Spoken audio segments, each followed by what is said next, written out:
to our discussion with Marching home, marching on his way. the Soldier's March from part 1 of The Soldier's Tale, narrated by Roger Waters. This is when the Bridgehampton Chamber Music Festival musicians apparently did this a few years ago. I'm learning all sorts of stuff already with James Marshall in the studio with us. Good morning, James. Good morning. Thank you for having me. You know more about this particular performance?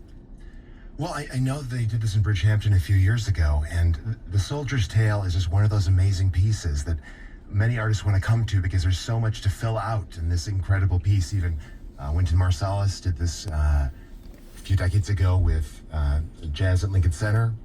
It's a piece artists want to come to because they can really put their stamp on it and find new ways to tell this complicated and sometimes messy story, along with some really incredible chamber music by one of the greats of the 20th century, Igor Stravinsky. Yes. All right. So this Sunday at August 3rd, the Park Avenue Chamber Symphony is going to be putting their mark on it. And you are a board member and also the principal bassoonist? So I'm a board member of Shelter Island Friends of Music, who's producing this. Okay. And I'm the principal bassoonist in the Park Avenue Chamber Symphony. And you're also playing and directing the piece. You're directing the piece. So you're going to be putting your mark on it along with the musicians of the Park Avenue Chamber Symphony. So where should we start? Should we start with Shelter Island Friends? Should we start with Park Avenue Chamber Symphony? You tell me, James. Well, let's start with Shelter Island Friends of Music. Yes. What an amazing organization. Yes.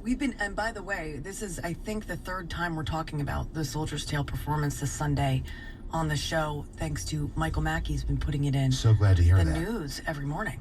Well, Friends of Music has been bringing amazing classical artists to the East End we're heading up towards our 50th anniversary soon. Oh my goodness, 50 years? That's right. And for free. And for free. That has been the mission, to provide free classical concerts to the East End. Yeah, fabulous. But we're also having a moment of thinking about how do we keep classical music exciting, alive, find a new audience, find classical music for a new generation. Right. And the board, which I'm part of, entrusted me with this wonderful opportunity to try and bring a really exciting and different version of classical music, this incredible performance, which is part theater, dance, visual art, performance art, and classical music, all married in one, to our audience this weekend with my orchestra from the city, the Park Avenue Chamber Symphony under Maestro David Bernard.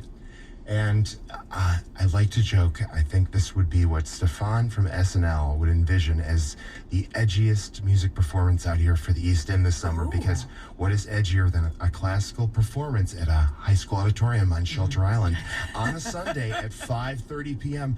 Nothing says edgier than that. I don't know what the secret password is yet, but we may need one. It's so edgy. So when I go back to my own childhood and I think about classical music and what I loved most about it, it was music that told a story. Right. You know, Peter and the Wolf. Yes. Et al. So talk a little bit about the story here. Right. The Soldier's Tale is a piece like that where we have a story, a theater piece that is happening at the same time as incidental music or classical performance that's happening along with it. Mm-hmm. So it's really unclassifiable, and that's what makes it so cool and gives you so much room to fill this out. We have a wonderful story. I like to say it's classical music's The Devil Went Down to Georgia. I was going to say, that's right. I mentioned yesterday, I said, I'm immediately seeing that's the connection between, Robert Johnson and his story. Right, a Faustian tale. We've got a soldier who gives up his violin to the devil in return for this book that's going to make him rich. But what's the trade-off, right? That's always the piece, and that's where the story goes. It was basically a folk tale cobbled together by Stravinsky. Although it's a little different, right? Because Robert Johnson makes the deal with the devil to become a greater musician. Right. So this is a musician who trades it in for wealth. For wealth. That's even sadder. But we tried to ground this story in this production, and the way I directed this, about the fact he wants this wealth because he wants to go back to his mother and show her he's made it in the world. Oh. And that's one of the challenges with this piece is making you care about the soldier in the story, and that's where we really found the heart of it. That he wants to come back and show her, I made it in the world. I want you to be proud of me. Yeah. And maybe that's some of the undoing at the end of the story about how his deal, Selling your soul losing to the devil in right. the end actually may be about that he can't resist wanting to go back to his family, his mother, and say, look, I made it in the world. Finally have something, and I want you to be proud of me. So we have everything. Look, we have some drama there. Yeah. We have incredible music, and we dance, and an amazing set from Ariel Atkins. She's an incredible contemporary artist and designer. I wanted to talk about Yes. this next, but I So cool. I want to talk about Ariel and also about the dance element, because that Oh, makes yes. me very happy to hear, because I'm thinking, will there be narration? How will the story be presented, and Right. keeping the audience along with the music? So great to hear that there's going to be performers. Yes, our wonderful actor Bruce Leggett Flynn is playing over 11 roles. We're doing this Fabulous. right, so he's basically playing all of the characters on stage, and then we have a wonderful movement ensemble. And when you think dance, you're thinking classical dance. No, we are going full experimental theater. We are giving you puppetry, crazy dance. You're going to have a little bit of everything. All right, I got to hear more about Bruce before we hear Yeah, more you about gotta hear Ariel. about Bruce. Yeah, tell me. Well, Bruce is a former professional rugby and football player, nightlife impresario, wonderful British actor who has come back to Shelter Island and is just a wonderful performer. There is so much charisma in this True gentleman. Renaissance man. Yes, a true Renaissance man who's going to completely entertain you for an hour. Wonderful comedian, and that's another thing we put our stamp on this. We have that emotional story, but we also have that. We have got comedy. We've got just all that in one wonderful package of storytelling. He's going to really immerse you in this world.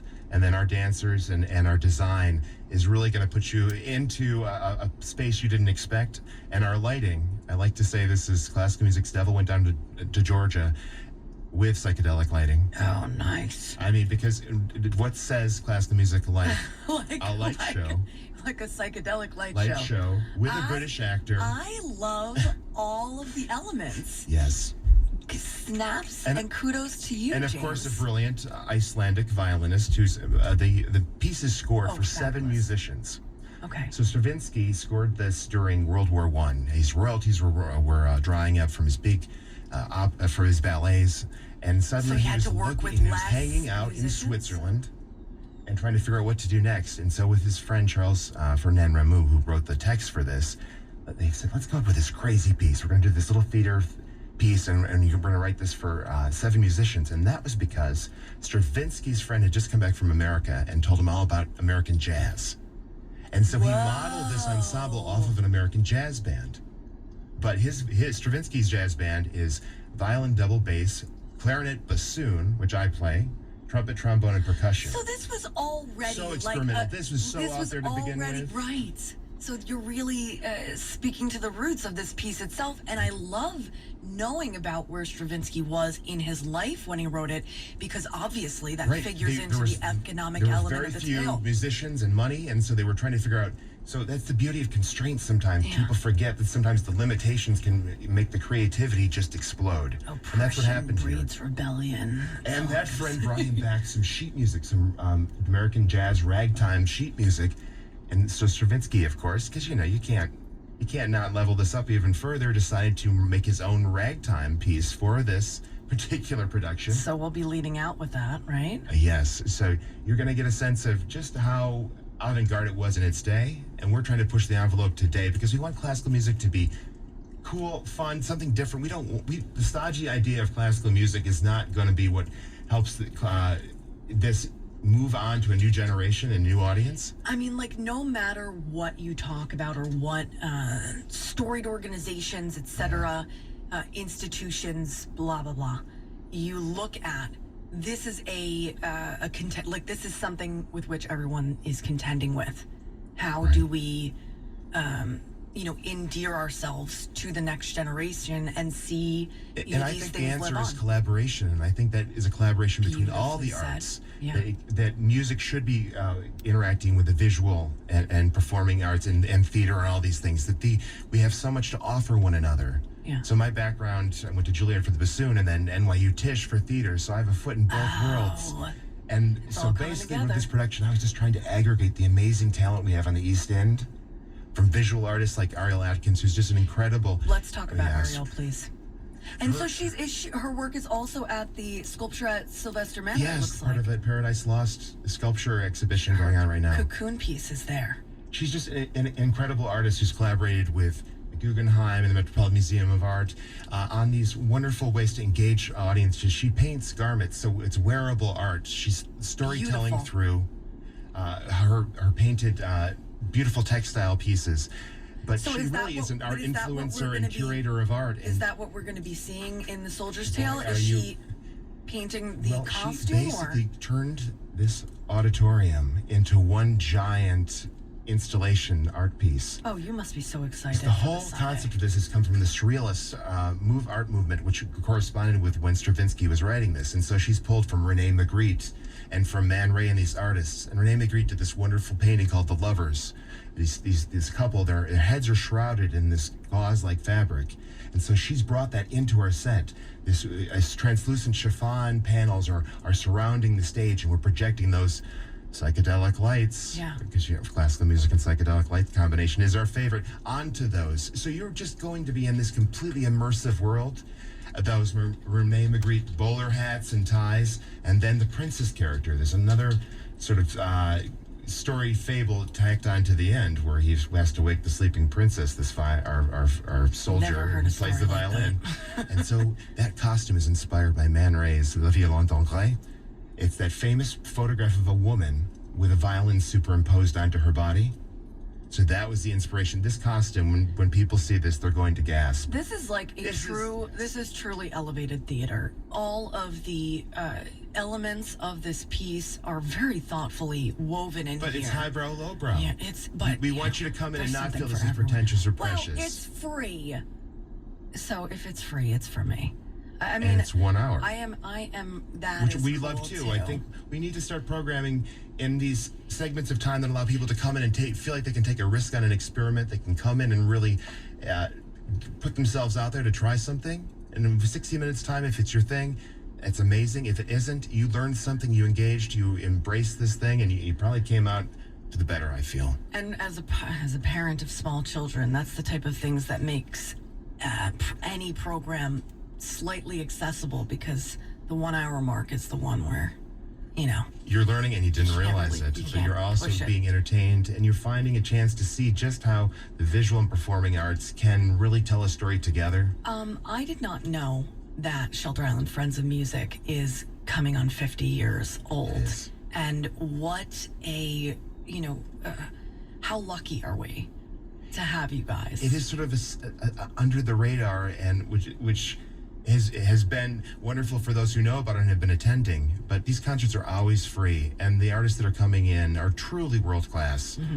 We had Serena Wong, who just performed. She did her Carnegie Hall debut program on Shelter Island first before she went to Carnegie and performed it. Fabulous. And these are the kind of artists that are performing for free at the Shelter Island Presbyterian Church as part of our concert season every year. Just incredible performers coming in. So I hope more people will come and appreciate just for free the level of performers that are being brought out by this wonderful organization. SIFriendsofmusic.org for more information about the whole series. And again, this Sunday, 5:30 p.m.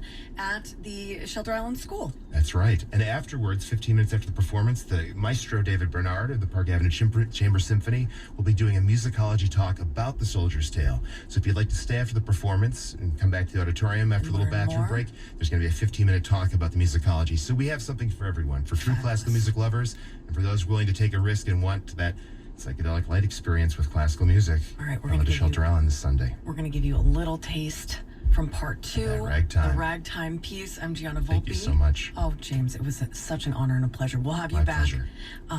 You, whoever you are out there, you are awesome, and you're the reason that we can do this. We have been defunded.